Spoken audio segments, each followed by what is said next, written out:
ये भारत माँ के बेटे और बेटियों की आवाज नहीं है।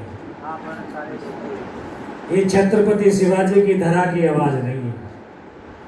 छत्रपति शिवाजी जब यहाँ से दहाड़ते थे तो हिमालय तक आवाज जाती थी। जाती थी ना? जाती थी कि नहीं? तो जय हिंद नहीं आवाज।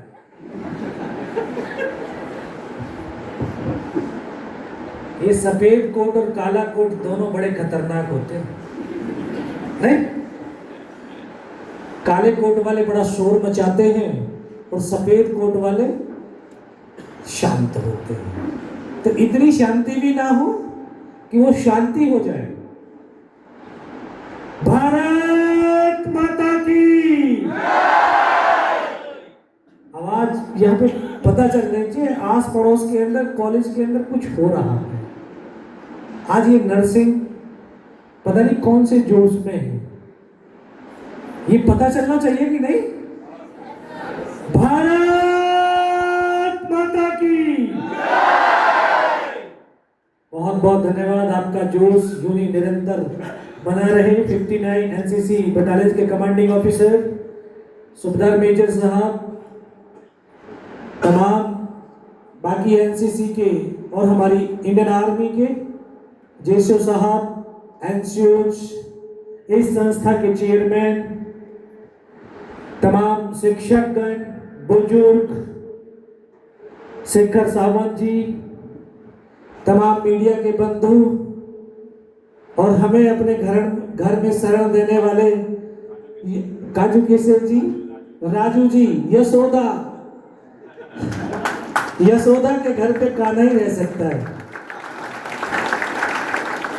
आपने हमें अपने घर में शरण दी और ये तमाम भारत की युवा शक्ति, आप सबको मैं नमन करता हूं, वंदन करता हूं। और एक ऐसे यहाँ पर शख्स भी बैठे कि उनके जो चाचा जी थे उनको महावीर चक्र से सम्मानित किया गया है। मैं उनको भी नमन करता हूँ, वंदन करता हूँ। और नमन और वंदन उनको भी करता हूँ जिन्होंने अपने मन और मस्तिष्क के अंदर वो थॉट लेके आए कि यहाँ पर इस नर्सिंग कॉलेज के अंदर, सीबीएसई स्कूल्स के अंदर युवाओं के बीच एक शौर्य स्मारक बनाया जाए। मैं उनको भी नमन करता हूं। ये T-55 टैंक, ऐसा टैंक जो कई दशक तक चला भारतीय सेना, ऐसा योद्धा, ऐसा ये टैंक, ऐसा ये हथियार, ऐसे इस शस्त्र से हमारे बहुत सारे सैनिकों ने दुश्मनों का सर्वनाश किया है, नस्त नाबूद किया है। और एक 17 पूना हॉर्स और एक 13 JAK Jammu and Kashmir rifle, भारतीय सेना की 2 ऐसी बटालियन जिनको डबल परमवीर चक्र है। और इसी 17 पूना हॉर्स के सेकंड लेफ्टिनेंट अरुण क्षेत्रपाल, जो मात्र 21 साल की अवस्था में 71 वार के अंदर युद्ध लड़ते हैं और पाकिस्तान की एक पूरी स्क्वाड्रन को ध्वस्त कर देते हैं।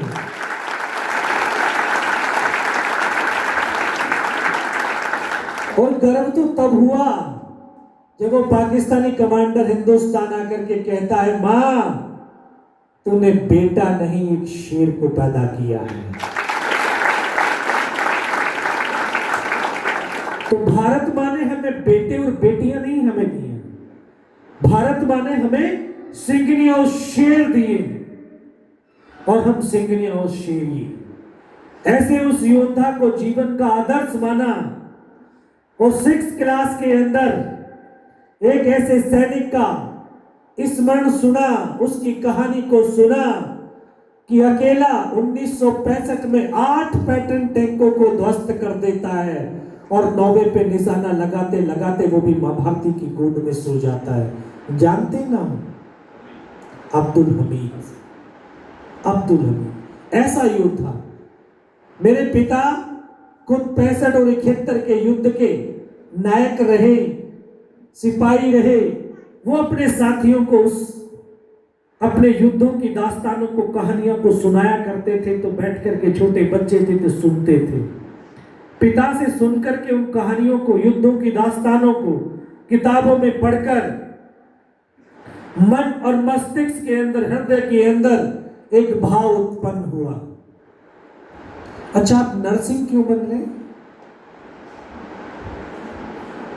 क्यों बनना है नर्सिंग? ये आउट ऑफ सिलेबस नहीं है बेटा। मैं पिछले 2 साल से लगभग 4 लाख स्टूडेंट, 4 लाख स्टूडेंट, अभी 15 दिन के अंदर तो 50,000 स्टूडेंटों के साथ मिलकर के आ रहा हूं, और अभी जाने के बाद यहां से कल जा रहा हूं, फिर 1 लाख स्टूडेंटों से मिलना है, और वो आपके ही बिरादरी के, जो नीट की परीक्षा देने वाले, डॉक्टर बनने वाले, इंजीनियर बनने वाले। मैं सबसे पूछता हूं, यार डॉक्टर क्यों बनना है? मम्मी ने बोला है। अच्छा, इंजीनियर क्यों बनना है? पापा ने बोला है। भाई तुझे क्या बनना है वो मुझे पता नहीं, क्योंकि हमें, आप दूसरे के लिए नहीं, स्वयं के लिए जी रहे हो। ये आपकी जिंदगी है। आपको ईश्वर ने वो शक्ति, वो सामर्थ्य, वो ऊर्जा, वो गुण दिया है, जिसकी बदौलत आप अपने इस जीवन को बहुत सुंदर तरीके से इस धरती पर जी सकते हैं। और हम जरूर इस धरती पर कुछ ना कुछ करने के लिए तो आए। हमारे अंदर परमात्मा ने वो गुण तो, शक्ति तो, वो ताकत तो दी है, हम उसको सिर्फ पहचान नहीं पा रहे हैं। तो आज तक मुझे 4 लाख स्टूडेंटों में से एक स्टूडेंट का जो है पता चला, उसने अपने पर्पज को, भाई डॉक्टर क्यों बनना सर? मुझे पैसा कमाना है इसलिए डॉक्टर बनना है। यार कम से कम तुझे ये तो पर्पज तो मालूम है। जब तक पर्पज मालूम नहीं है, जब तक पैशन जागृत नहीं होता। पैशन, वो जुनून, वो पागलपन, वो दीवानगी जो हमें उस काम में खो देती है, और उस काम के प्रति हम पूर्ण रूप से समर्पित हो जाते हैं। हमारी 4 प्रकार की शक्तियां, जो शारीरिक शक्ति, मानसिक शक्ति, बौद्धिक शक्ति, स्पिरिचुअल शक्ति, इसी पागलपन में, इसी जुनून में, इसी पैशन में वो एकत्रित होती है। और जब ये शक्तियां एकत्रित होती हैं तो तीसरा पी स्टार्ट होता है, और वो होता है परफॉर्मेंस। कितनी हाई लेवल तक जा सकता है ये शायद आपने कल्पना भी नहीं करी होगी।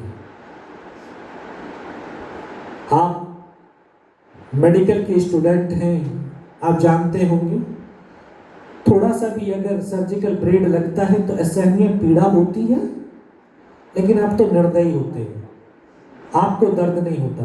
आपको अगर दर्द होने लगेगा तो आप पेशेंट को कभी भी ट्रीट नहीं कर सकते। नहीं, बाकी के लिए दर्द नहीं होगा, लेकिन अपने घर वालों के लिए जब आप लगाओगे इंजेक्शन तो दर्द होगा। इसलिए डॉक्टर अपने परिवार का इलाज नहीं कर सकता है, नहीं कर सकता, वो अलग करता है। तो आप आज एक सर्जिकल ब्लेड से हल्का सा कट होता है, असहनीय पीड़ा होती है, और ये आपके सामने जो शख्स खड़ा है, इसी चेतना में, इसी होश आवाज में उसके शरीर से गोलियां आर पार जा रही थी, लेकिन उस गोली की पीड़ा को सह पाया था।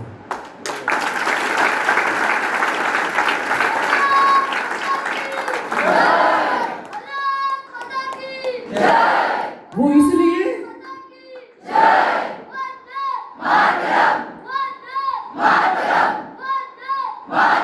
थैंक यू बेटा, वो इसलिए क्योंकि 6th क्लास से जीवन का पर्पज मिल गया था। पर्पज, आपका भी जो सफेद कोट पहना है ना, इसका पर्पज है ना, क्या पर्पज है? मानवता की सेवा, राष्ट्र सेवा से कहीं बढ़कर के ये मानव सेवा है। इसमें सारी बाउंड्री फेल हो जाती हैं, खत्म हो जाती हैं। अगर पाकिस्तान का कोई यहाँ पर जख्मी अवस्था में पड़ा है तो आप क्या उसका इलाज नहीं करें? करना पड़ेगा। ये डॉक्टर का धर्म है। ये डॉक्टर का धर्म है कि उसके लिए कोई देश कोई सीमा नहीं होती, उसके लिए मानव सेवा होती है। तो आप कितने बड़े धर्म कितने बड़े पर्पज के लिए जी रहे, ये शायद आपको अंदर से एहसास नहीं होता कि हम मानव रक्षा के लिए, आप में और सैनिकों में कोई फर्क नहीं है। सैनिक सीमाओं की रक्षा करता है और आप मानव रक्षा करते हैं। इससे बड़ी और ताकत और नहीं हो सकती, इससे बड़ा पर्पज आपका नहीं हो सकता। मुझे 6th क्लास में पर्पज मिला, फौज में जाना है, लेकिन यह भी पता था फौज में क्यों जाना है, एक युद्ध लड़ना है। 6th क्लास में उम्र कितनी होती है? 10-11 साल बच्चे की, जिसको युद्ध की ABCD नहीं मालूम, लेकिन वो सपने देख रहा है युद्ध लड़ने का, और देख नहीं रहा है, सपनों को जी रहा है। और सपने आंखों से देखे जाते हैं, हृदय से जिए जाते हैं। और जब हृदय, ये सोल, ये आत्मा, ये तो अल्लाह वाहिगुरु और ईश्वर का अंश होती है। और जब हमारे सपनों में ईश्वर, वो अल्लाह, वो वाहिगुरु शामिल हो गया, तो दुनिया की कोई ऐसी ताकत नहीं कि हमारे सपनों को साकार होने से कोई रोक सके। उसी सपनों को जीता हुआ बड़ा हुआ, 11th पास किया, अभी 12th में आया था, 16 साल 5 महीने की अवस्था, और फौज में भर्ती होकर के चला गया। 1 साल की फौज की ट्रेनिंग, अभी NCC वाले जानते होंगे कि जब थोड़ा कैंप में जाते हैं थोड़ी सी सख्ताई होती है, लेकिन फौज की ट्रेनिंग, जो असली ट्रेनिंग, वो आग की तप्त भट्टी होती है। आग की तप्त भट्टी, आग जलाती नहीं, आग पिघलाती भी है।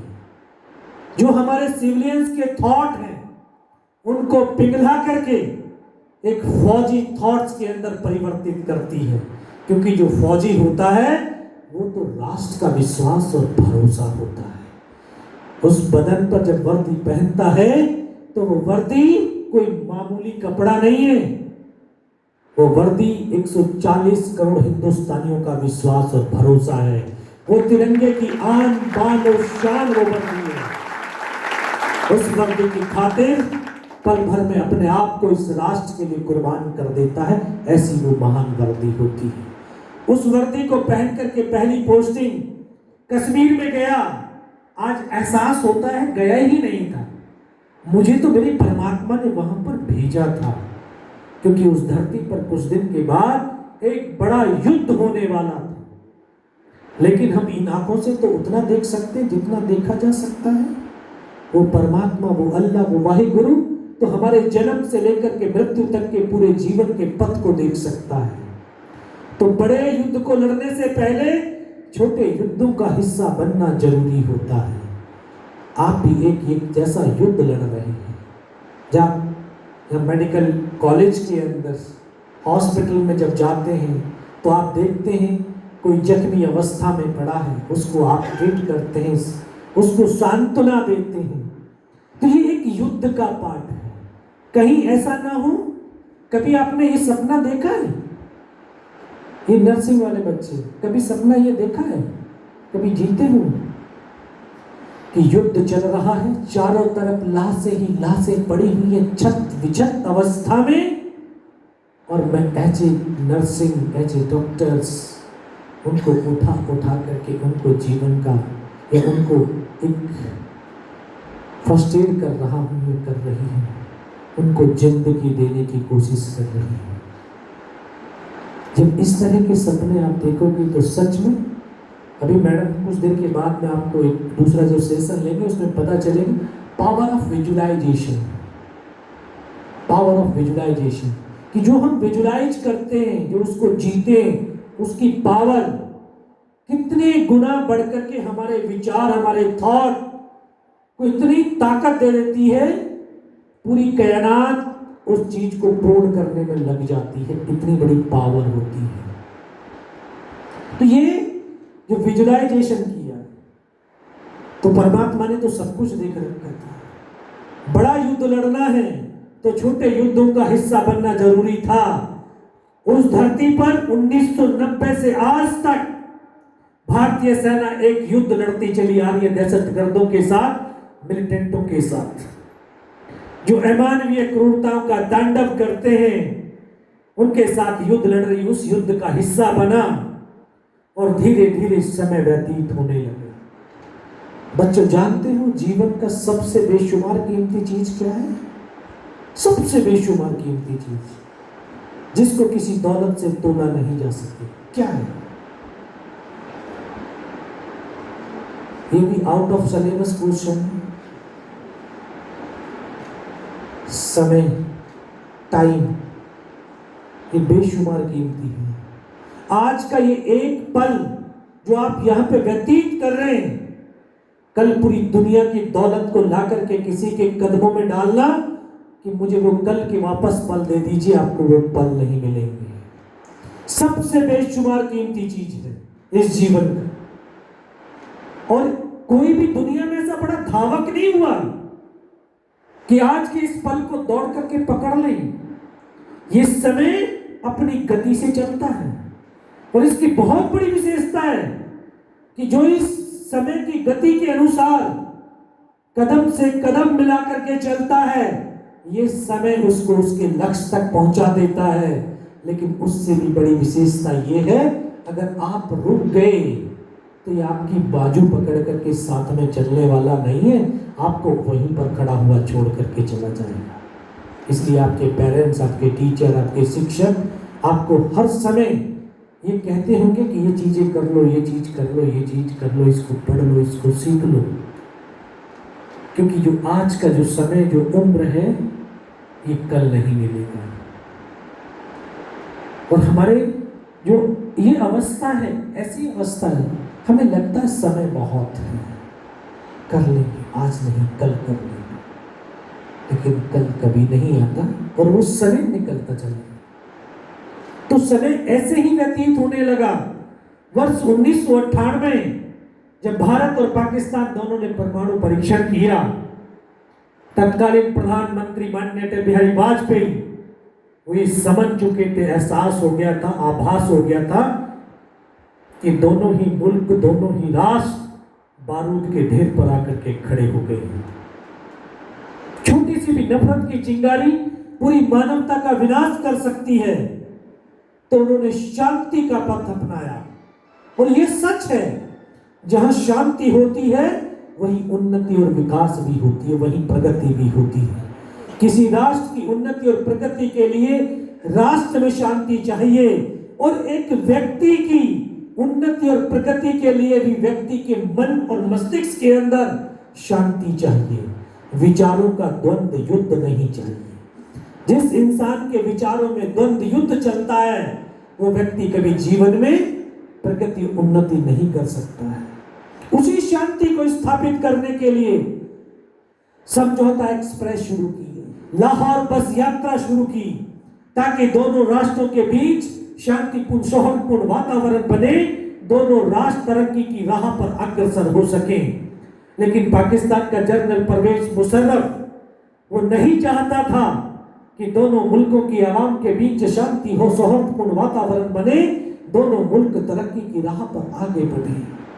तो उसने कारगिल, बटालिक, द्रास, कुर्तुब ऐसे सेक्टर, ऐसी जगह जहां पर सर्दियों में -60 डिग्री टेम्परेचर जाता है, -60। कल्पना कीजिए यहां पे कितना मिनिमम टेम्परेचर जाता है, 19 डिग्री। अगर 10 डिग्री चला जाए तो आपको तो समझो कि फिर तो बिस्तर से निकलना नागुजार हो जाएगा। दिल्ली के आसपास और दिल्ली में भी 4 डिग्री तक जाता है। सारे संस्थानों की छुट्टी पड़ जाती है, कोई अपने बिस्तर से निकलना नागुजार समझता है। लेकिन आज भी आपके शहर के, प्रदेश के, देश के बेटे और बेटियां उसी -60 डिग्री टेम्परेचर में खड़े होकर के दिन रात अपने कर्तव्यों का पालन करते हैं, ताकि ये देश का युवा अपने कैरियर को बना करके इस राष्ट्र को आंतरिक रूप से सशक्त और समृद्ध बना सके। ऐसे दुर्गम इलाकों पर जहां जीवन यापन करना भी मुश्किल था, ऐसी जगह पर हिंदुस्तान की फौज ने इन दुर्गम पहाड़ियों के ऊपर, जबकि दुश्मन ऊपर बैठा है, एडवांटेज पूरा दुश्मन के पास था, लेकिन हिंदुस्तान के सैनिक जोश, जुनून और जज्बे के तहत उन पहाड़ियों पर कंधे से कंधा और कदम से कदम मिलाते हुए उन पहाड़ी शिखरों पर चढ़ते रहे, बढ़ते रहे, शहादत पे शहादत देते रहे और आखिरकार उन पहाड़ियों पर विजय पताका फहराया। मुझे याद है यही मई और जून का महीना, मई और जून के महीने में मध्य भारत गर्मी से तपता है। तब आज से 25 साल पहले उन इलाकों के अंदर रात का टेम्परेचर -20 डिग्री होता था। हमें द्रास सेक्टर भेजा गया। द्रास सेक्टर में तोलोलिंग टॉप, शायद इस पहाड़ी से आप वाकिफ नहीं होंगे, उसको नहीं जानते होंगे, लेकिन कारगिल वार मेमोरियल की पिक्चर फोटो तो कहीं देखा होगा। कारगिल वार मेमोरियल उसी पहाड़ी की तलहटी में बना हुआ है। उस कारगिल वार मेमोरियल के पीछे जो पहाड़ी है वो तोलोलिंग टॉप, बिल्कुल नेशनल हाईवे श्रीनगर टू ले उससे सटी हुई पहाड़ी थी। उस पहाड़ी पर हमारी बटालियन, हमारी फौज ने 22 दिन तक युद्ध लड़ा और इस 22 दिन के दौरान 2 ऑफिसर, 2 जूनियर कमीशन ऑफिसर और 21 जवानों की शहादत हुई। तब जाकर के 12 जून 1999 को हिंदुस्तान की फौज ने पहली सफलता के रूप में वो तोलोलिंग टॉप पुनः प्राप्त किया था।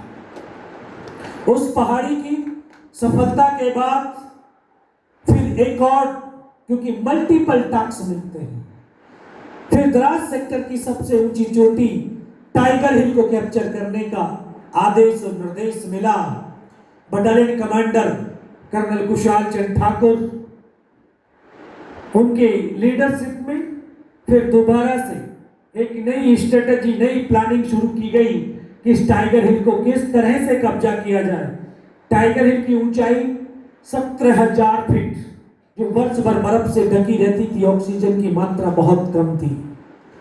तो एक विशेष टीम का पुनर्गठन किया गया, जिसको सिविल भाषा के अंदर कमांडो टीम कहते हैं और फौजी भाषा में घातक प्लेटून।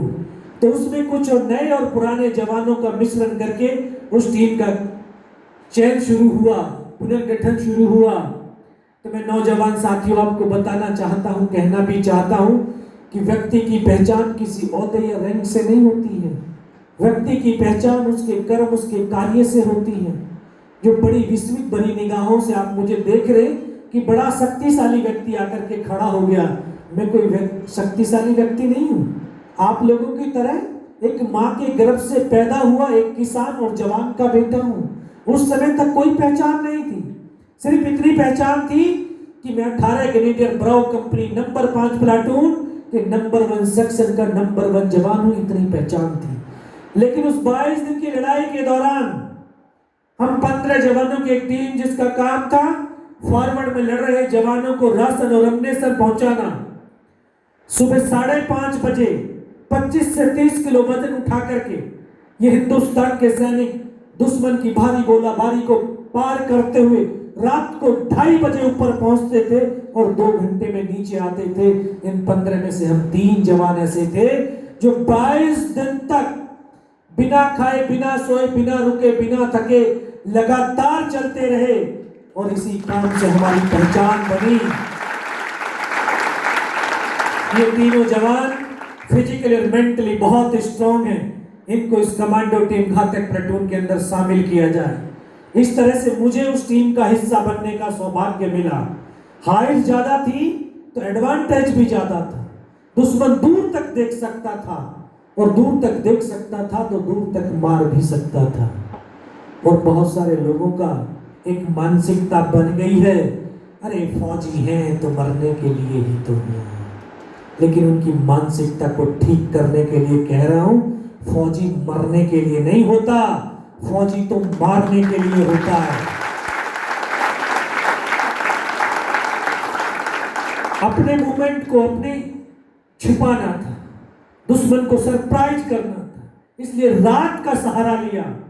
रात भर चलते थे, दिन भर पत्थरों में बिना किसी मूवमेंट के चुपचाप पड़े रहते थे। जितनी देर अभी आपसे वार्तालाप करते हो गया ना, इतनी समय अगर बैरिक से बाहर खड़े हो जाओ तो चेहरे की स्किन फट कर के खून टपकना शुरू हो जाता था।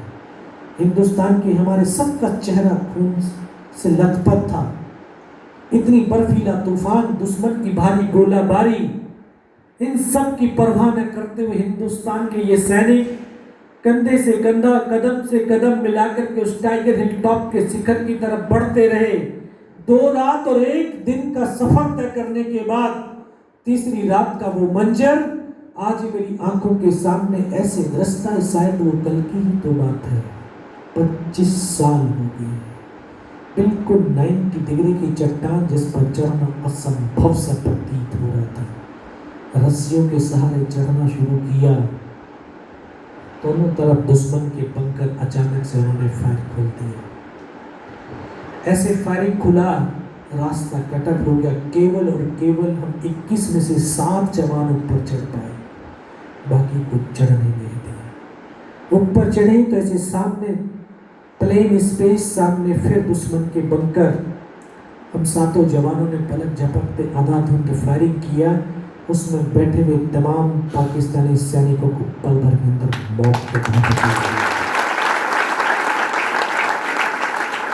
वहां से टाइगर हिल टॉप मात्र 50-60 मीटर रहा था और टॉप पर तो उनकी एक कंपनी का डिप्लॉयमेंट, एक कंपनी की स्ट्रेंथ 150, 150 और हम केवल 7। लेकिन घबराए नहीं, निडरता के साथ, साहस के साथ उनके साथ लड़ते रहे, मुकाबला करते रहे, आगे भी बढ़ते रहे। लेकिन बहुत देर तक लड़ते लड़ते फिर ऐसी परिस्थिति आई कि एक कदम आगे रखते हैं तो हेड शूट है और एक कदम पीछे रखते हैं तो हेड शूट है। मरना निश्चित हो गया था। लेकिन मैं नमन करता हूं इस देश की माओं को जो अपने बेटे और बेटियों को संस्कार स्वरूप कहती हैं कि सीने का दूध पिलाया है, सीने पर गोली खाना, कभी पीठ पर गोली मत खाना। आज ये हिंदुस्तान के बेटे और बेटियां अपने मां के वक्तव्य को सार्थक करने के लिए सीमा पर खड़े होकर के सीने पर गोलियां खाते हैं। मेरे नौजवान साथियों, कभी भविष्य में किसी सैनिक का पार्थिव शरीर देखने का सौभाग्य मिले तो उसके कफन तिरंगे को हटा करके देखना, उसके सीने पर गोलियों के निशान मिलेंगे, पीठ पर आपको एक भी निशान नहीं मिलने वाला है, एक भी नहीं। और हमारी फौज के अंदर भी एक शब्द है एडवांस, विड्रॉल नहीं। और इतने तो हम समझदार थे और आप भी इतने समझदार तो हो गए हैं कि आप ये भी जानते हैं कि इस धरती पर जो जिसका जन्म हुआ उसकी मृत्यु निश्चित है, मरना निश्चित है। लेकिन कायर, बुज़दिल और डरपोक की तरह नहीं। अगर मरना भी है तो सिंगनी और शेर की तरह लड़ करके मार करके मरना है। इस सोच के साथ हम ऐसे 3 तरफ से पाकिस्तानियों से घिरे हुए थे। 5 घंटे तक लगातार गोलाबारी चलता रहा, लड़ती रही। और फिर लड़ते लड़ते फिर वैसे दृश्य से परिदृश्य भी आए जो आज तक सिर्फ आपने फिल्मों के अंदर देखा होगा कि गर्दनें कटती हैं और धड़ चलते हैं। मैंने उन पलों को देखा नहीं, जिया भी है। मुझे वो पल आज भी याद है जब मैं सर से लेकर के पैर तक लहूलुहान था और नाक से खून की धार बह रही थी। मेरा एक साथी ठीक मेरे सामने बैठा था। मैं उनको बोला, सर आप फर्स्ट एड कर दो। वो फर्स्ट एड करने के लिए अपनी फील्ड पट्टी की पॉलिथीन फाड़ने के लिए उनका हाथ यहाँ तक जाता है और यहाँ पे गोली लगती है, इधर से पूरा सर निकलता हुआ पीछे की तरफ लेटता चला जाता है। मैं उनका हाथ पकड़ा, सर क्या हुआ, लेकिन एक शब्द तक नहीं बोल पाए। ऐसे मेरी बगल में बैठा था मेरा ट्रेनिंग का साथी था, रूममेट था मेरा ट्रेनिंग का। मैं उसको बोला, अनंतराम सर को तो गोली लगी क्या? ये उसका आखिरी शब्द था। उसको सीने में गोलियां लगती हैं, फेफड़ों से खून की फुहारें छूटते मेरी गोद में आकर के लेट जाते हैं। एक साथी और आगे बढ़ा, वहीं पर एक बम गिरता है, उसकी यहाँ से गर्दन कट करके जमीन पर गिर जाती है। चारों तरफ से खून की बौछारें हैं। वो गर्दन जब जमीन पर गिरती है किस तरह से उछलती है, तड़पती है, शब्दों में बयान नहीं कर सकता। बिना सर के वो धड़ 2 कदम तक चला, फिर जमीन पर गिर गया। एक और साथी आगे बढ़ा, और बम वहां पर गिरता है, उसके दोनों हाथ दोनों पैर कट जाते हैं। इस तरह से मेरे तमाम साथी शहीद हो गए, मैं भी उनकी तरफ से मर चुका था। उनका एक पाकिस्तानी जो कमांडर था उसने बोला, इनको रिचेक तो करो, इनमें से कोई जिंदा तो नहीं बच गया है। पाकिस्तान के जवान हमारे जवानों की बॉडियों में आकर के गोलियां मारने लगे, तो मैं देख रहा हूं कि बॉडियां ऐसे उछलती थी। उसने सामने वाले को मारा, उसकी बॉडी उछली, बगल वाले को मारा, उसकी भी बॉडी उछली। मैं इस तरह से पड़ा हुआ था, उसने फर्स्ट में यहाँ पे गोलियां मारी, मैं देख रहा हूँ कि धुआं निकल रहा है। फिर पैर में गोली मारी, मुंह पर भी धुआं निकल रहा है, लेकिन उस गोली की पीड़ा को चुपचाप बड़ा सहता रहा। उनको यकीन हो गया कि इनमें से कोई जिंदा ही नहीं है। फिर उन्होंने अमानवीय क्रूरताओं का तांडव शुरू किया। हमारे जवानों की बॉडियों में फिर बूट की ठोकरें मारने लगे, पत्थर मारने लगे, ताकि ये बॉडी छत विछत अवस्था में हो जाए। गालियां देने लगी, सब कुछ बड़ा सहता रहा, देखता भी रहा। बहुत देर के बाद फिर उनके कमांडर ने बोला कि नीचे जो हिंदुस्तान का पोस्ट है, इसके ऊपर हमला कर डालो और इनके हथियार उठा दो। जो हमले वाली बात मेरे कानों तक पड़ी, तब मुझे लगा कि आज तो मेरी पूरी टीम खत्म हो जाएगी। तब ऊपर वाले से एक ही प्रार्थना करी कि मुझे इतने जिंदा रख दे कि मैं अपने साथियों तक सूचना दे सकूं। मेरे नौजवान साथियों, ये बिल्कुल सत्य है। अगर हम निस्वार्थ भाव, सच्ची श्रद्धा, सच्चे समर्पण के साथ उस ईश्वर अल्लाह वाहिगुरु को याद करते हैं, वो शक्ति तो साक्षात आपके सामने खड़ी हो जाती है। और आज इसका प्रमाण भी मैं आपको देने वाला।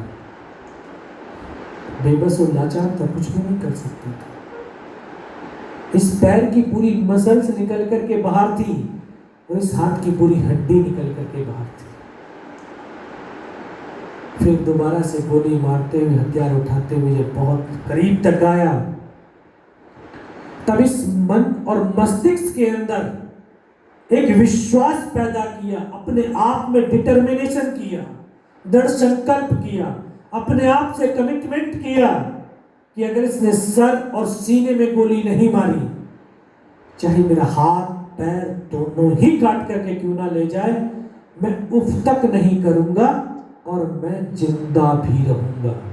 और उसी विश्वास की बदौलत आज आपके सामने भी खड़ा हूं।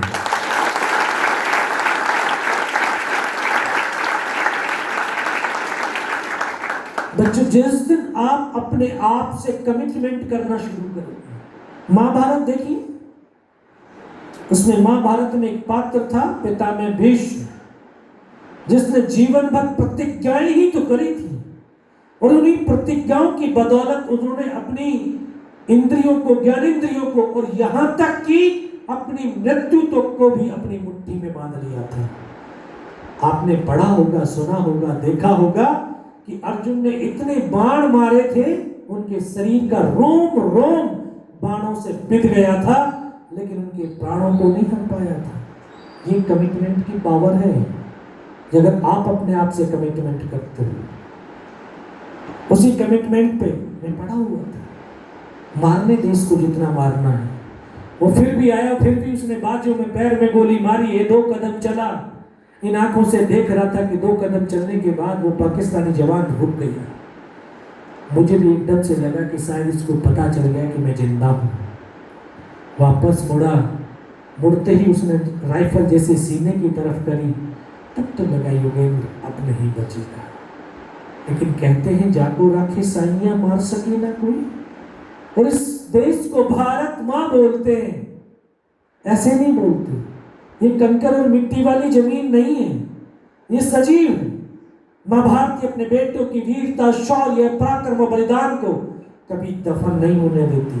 किसी न किसी एक को जरूर माध्यम चुनती है।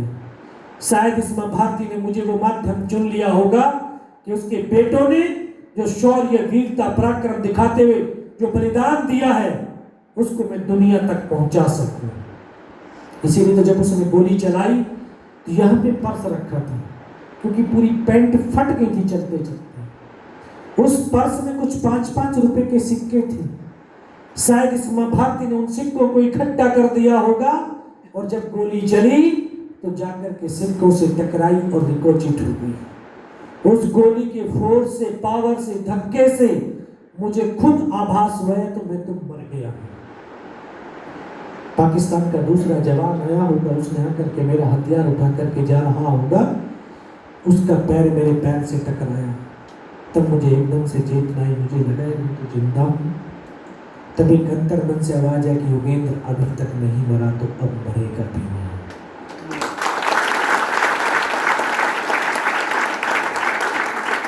मेरे पास एक हैंड ग्रेनेड था, मैंने अपना हैंड ग्रेनेड निकाला, उसकी पिन निकाल करके उसके ऊपर इस तरह से फेंक दिया। जो पाकिस्तानी जवान हमारे हथियार उठा करके जा रहा था, उसके कोट के अंदर जो हुड लगा हुआ था, हुड के अंदर वो ग्रेनेड गिरा, और जब तक वो ग्रेनेड को निकाल पाता ग्रेनेड फट गया, उसका यहाँ से पूरा सर उड़ा और वो हमारे ऊपर आकर के इस तरह से गिर गया। उस धमाके से पाकिस्तान के जवानों में खलबली मची कि इनमें से कोई जिंदा है। कुछ बोले जिंदा नहीं, नीचे से रिइंफोर्समेंट आ गई है। वही एक मौका था। मैंने तो दोनों हाथों से उसकी राइफल को उठाने की कोशिश करी, लेकिन ये हाथ तो हिला ही नहीं, सिर्फ कंधा कंधा हिला। इस हाथ की तो हड्डी निकल के बाहर थी। फिर ऐसे एक हाथ से राइफल को उठाया, ऐसे पलटा खाया, ऐसे फायरिंग किया, और 3-4 पाकिस्तानियों को पल भर में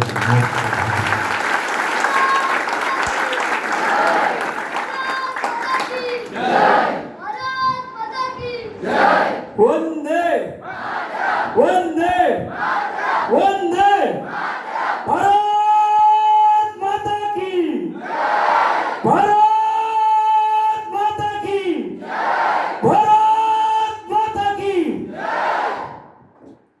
बेबस और लाचार था क्योंकि चल नहीं सकता था, खिसकता, रेंगता, फायर करता, कभी इधर पलट करके कभी इधर से। 4-5 जगह से फायरिंग किया और 3-4 मीटर तक मैं आगे गया। तो 3-4 मीटर जाने के बाद देखता हूँ सामने तो उनका लंगर चल रहा था, उनके लिविंग टेंट लगे हुए थे, वेपन के डिप्लॉयमेंट थी, और वो सब कुछ छोड़ करके भागते चले जा रहे थे। दिन का 1:30-2 बज रहा था, बहुत कड़ाके की धूप पड़ी हुई थी। मैं वहाँ पर बहुत देर तक पड़ा रहा। फिर दिमाग के अंदर फिर पागलपन छाया, योगेंद्र तुझे तो नीचे जाना है, अपने साथियों को बचाना है। फिर पूरी हिम्मत को बटोरा, फिर धीरे धीरे वापस रेंगता खिसकता अपने उन साथियों तक पहुंचा जहां पर शहीद हो रखे थे। फिर उनके पास पहुंचा तो मन में आया कि देख तेरी तरह कोई जिंदा होगा। आकर के एक एक को देखने लगा तो किसी का ये सर निकला हुआ बाहर था, किसी के पूरे फेफड़े निकले हुए बाहर थे।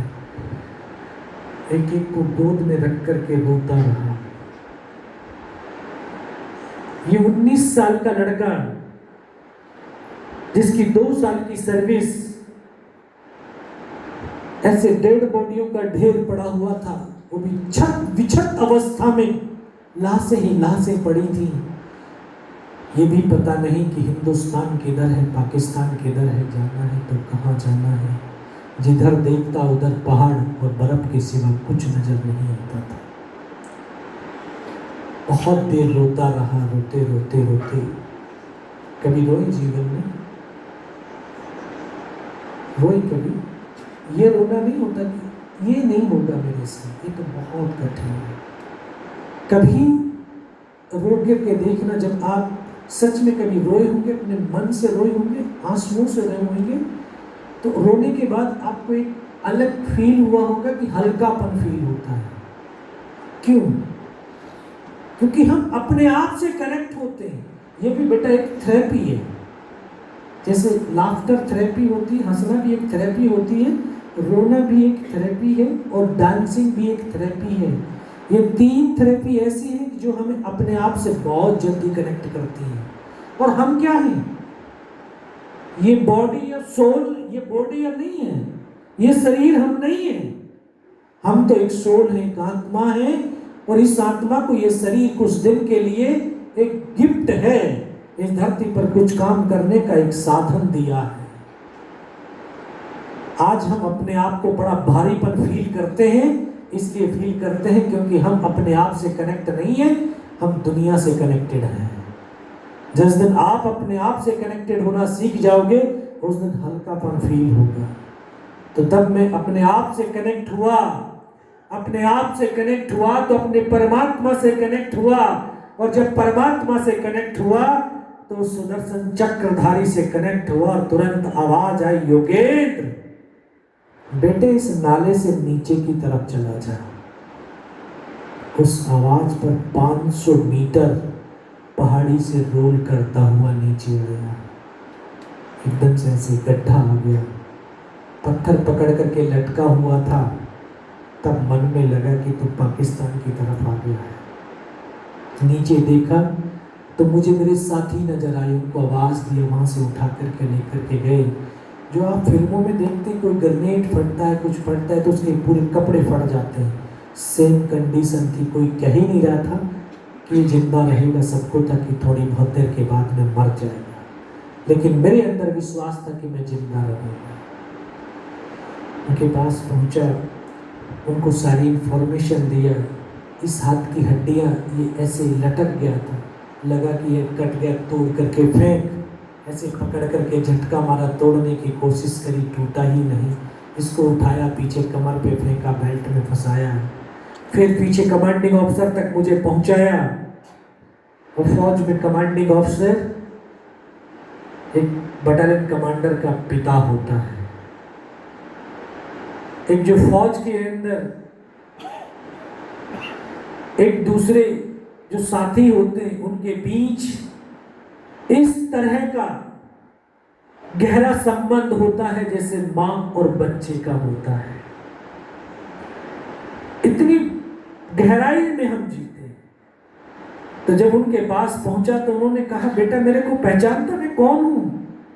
नहीं साहब, मुझे कुछ भी दिखाई नहीं दे रहा, क्योंकि लहू इतना बह चुका था, ब्लड इतना बह गया था कि दिखाई देना बिल्कुल बंद हो गया था। साहब मुझे सर्दी लग रही है।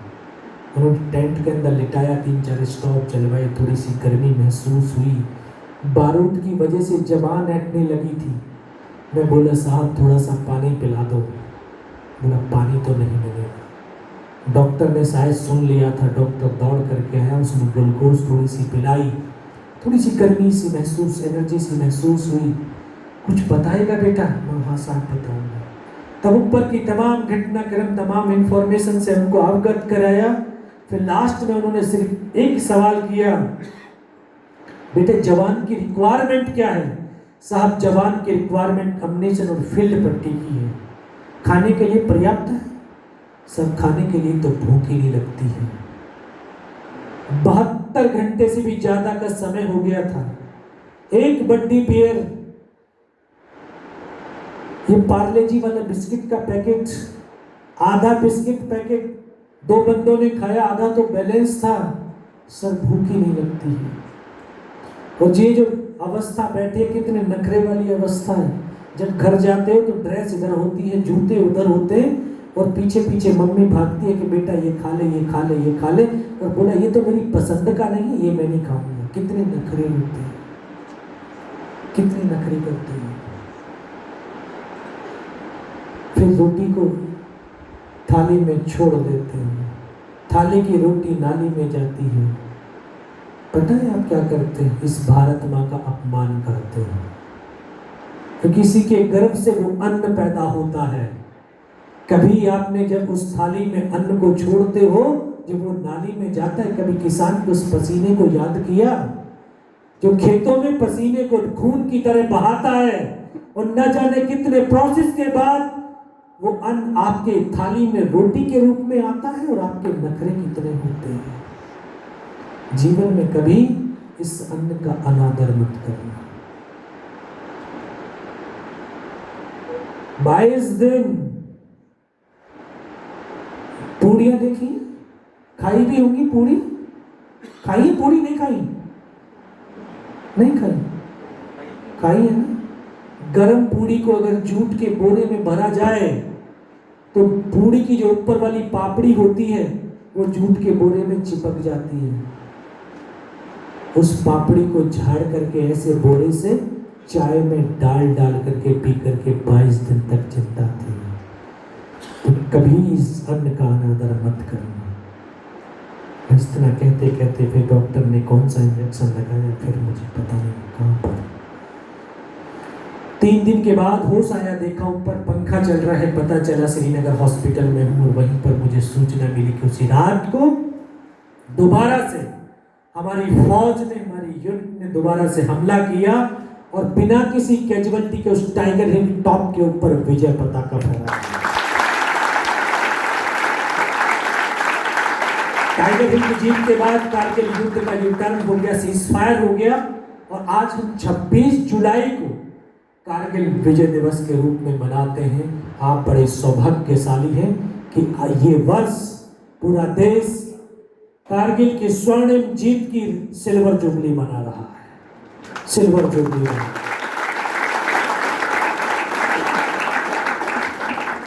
वहां से मुझे भी हॉस्पिटल, बेस हॉस्पिटल दिल्ली भेजा। 16 महीने हॉस्पिटल में रहा। 16 महीने की ट्रीटमेंट के बाद आप जैसी जो नर्सिंग बहनें हैं उन्होंने बहुत सेवा करी, बहुत सेवा करी। डॉक्टर तो चीर फाड़ करके चला जाता है, लेकिन जो नर्सें, ये जितनी सेवा आप लोग करते हैं इतनी कोई नहीं करता। हमें याद है रात को 2-2 बजे तक जब दर्द होता था तो सिस्टर एक टैबलेट तो दे दो, दौड़ करके आती थी, रात भर सोती नहीं थी। आपको मैं नमन करता हूँ, वंदन करता हूँ। 16 महीने ट्रीटमेंट के बाद वापस भारतीय सेना में गया और 25 साल भारतीय सेना में सेवा किया।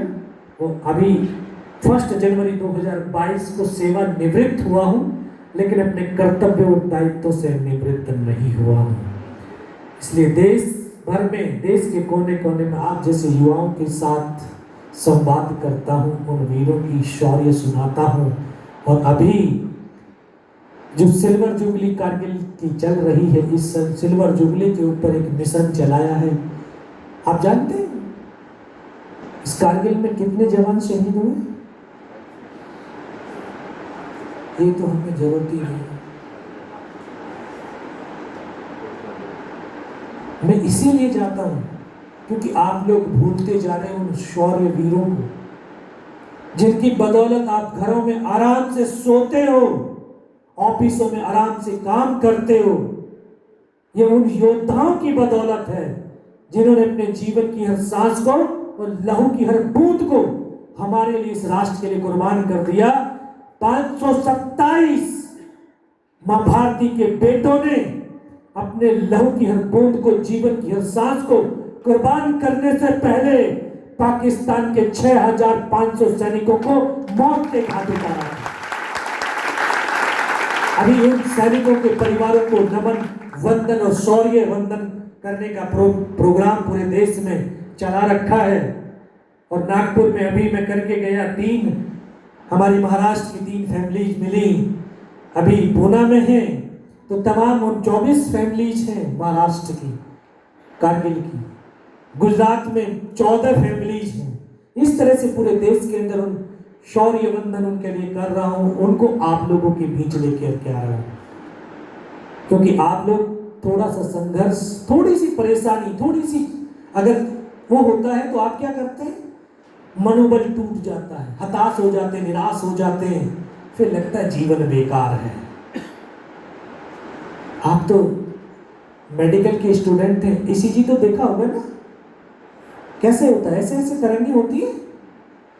उससे क्या सीखा आपने? वो क्या कहती है? ऐसे ऐसे चल रहा है, हार्ट बीट चल रहा है और इंसान जिंदा है, और ऐसे चली गई तो चला गया। उससे क्या सीखा? कि इंसान का जीवन सरल सुगम रेखा के समान नहीं है। इंसान का जीवन ऊंचाई और नीचाई, कठिनाई और समस्याओं से परिपूर्ण है। और जो इंसान इन समस्याओं और कठिनाइयों से लड़ रहा है वही तो जिंदा है, बाकी तो सब मृतक के समान है। आपकी इन प्रतिभाओं, आपके अंदर वो प्रतिभाएं हैं, गुण है, सब कुछ है। और अभी आपको स्मृति में आपकी उन चेतना से आपको अवगत कराने की चेष्टा करेंगी, आपके अंदर उन गुणों को पहचानने में मदद करेंगी, ताकि आप अपनी उस एनर्जी से, अपनी उस चेतना से, अपनी शक्ति से अवगत हो, उसका दर्शन करें, उसका एहसास करें और अपने जीवन के अंदर एक सकारात्मक भाव लेकर के आए। और आखिर में मैं पुनः इस संस्था के चेयरमैन, तमाम शिक्षकगण, प्रोफेसर्स, बुजुर्ग और एनसीसी बटालियंस के तमाम सैन्य ऑफिसर्स, आप सबका हृदय की गहराइयों से आभार व्यक्त करता हुआ सिर्फ 2 लाइन कहता हूं कि ये सांसों के तराने। अच्छा, ये तो मेडिकल के स्टूडेंट हैं, 1 मिनट में कितनी बार सांस लेते हैं? ये भी आउट ऑफ सिलेबस है, क्योंकि हमने तो हार्ट बीट पढ़ी है, सांस की गति नहीं पढ़ी। कितना बेटा? 15 से 17 बार सांस लेते हैं हम 1 मिनट के अंदर। तब हमारी औसतन आयु 65 से 70 वर्ष है। अभी सूरत के एक डॉक्टर, हार्ट के डॉक्टर, बहुत बड़े डॉक्टर हैं, उन्होंने पूरी रिसर्च करी कि जितनी डीप हमारी ब्रीथिंग होती है उतना हमारे हार्ट के अंदर, बॉडी के अंदर क्या एक्सप्रेशन होते हैं। अगर हमारी डीप ब्रीथिंग होगी तो हमारा माइंड कंट्रोल होता है, और माइंड कंट्रोल है तो ये बॉडी कंट्रोल है, क्योंकि ये सांसें ही हमारे मन को कंट्रोल करती हैं। ये सांस हमारे ऊपर नियंत्रण करती हैं। अगर हमने सांसों पर नियंत्रण कर लिया तो हम अपने आप में खुद के स्वयं के बादशाह हैं। लेकिन हम, क्या होता है, आपने देखा कभी दौड़ते हो, दौड़ा कभी? पहली बार जब दौड़ते हो तो सांसें फूलती हैं। क्यों फूलती हैं? क्योंकि आपकी सांस आपके कदम से कदम नहीं मिला रही है। आपकी सांसों की स्पीड अलग है और पैरों की स्पीड अलग है।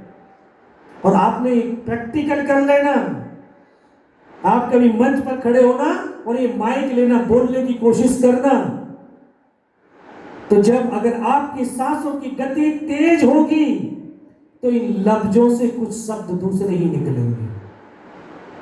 तो इन सांसों को ब्रीथिंग एक्सरसाइज से आप इनको स्टेबल कर सकते हो, कंट्रोल कर सकते हो, गहरी कर सकते हो। तभी कह रहा हूं कि ये सांसों के तराने हिंद का नवगान गाएगा हमारा शौर्य ध्वज लेकर। किसका? इस भारत के युवाओं का, क्योंकि भारत युवाओं का राष्ट्र है। 65% युवा है, लेकिन दुर्भाग्य ये है इस 65 में से 80% को ये पता नहीं सूरज कितने बजे निकलता है। क्योंकि ये जो रील बन रही है ना, ये इंस्टा पे जाएंगी, फेसबुक पे जाएगी, फिर उस क्या होगा, रात को 1:30-2 बजे तक ये लाइक चेक करेंगे, कितने लाइक आए। और जीवन का एक और सत्य बताता हूं, किताबें पढ़ते हो, किताबों में आवाज नहीं होती, लेकिन वो बोलना सिखाती हैं। और ये मोबाइल बोलता है तो चुप रहना सिखाता है। आजकल पानी अगर मांगते हैं तो व्हाट्सएप पे मैसेज होता है, आपने सामने बोलते नहीं है। ये हमारी आपकी प्रवृत्ति होती चली जा रही है। इस जीवन, ये लाइफ स्टाइल है बेटा, इसको चेंज करना। जल्दी सोना, जल्दी उठना इस हिंदुस्तान की संस्कृति नहीं है, और यही हमारी ताकत है। यही हमारे अंदर पॉजिटिव थॉट्स पैदा करती है, पॉजिटिव एनर्जी पैदा करती है। Positive energy, positive thought, positive behaviour, positive attitude बनता है, और इसी से तो पॉजिटिव ऑरा बनता है। और जो पॉजिटिव ऑरा से परिपूर्ण होता है तो उसमें आत्मशक्ति पैदा होती है, और आत्मशक्ति आत्मबल को पैदा करती है, और आत्मबल आत्मविश्वास को पैदा करता है। और आप जानते हैं कि आत्मविश्वास से भरा हुआ व्यक्ति अगर इस तरह से भी भाला फेंक दे तो वो देखता नहीं है भाले की तरफ, वो पहले से कह देता गोल्ड मेरा है। ये आत्मविश्वास की ताकत है। तो ये सांसों के तराने हिंद का नवगान गाएगा, हमारा शौर्य ध्वज लेकर वो चंद्रयान गाएगा। हमारे प्राण माता भारती के पग समर्पित हैं, हमारे लहू का हर कतरा हिंदुस्तान गाएगा, हिंदुस्तान गाएगा। जय हिंद, जय भारत, बहुत बहुत नमन, बहुत बहुत वंदन, जय हिंद।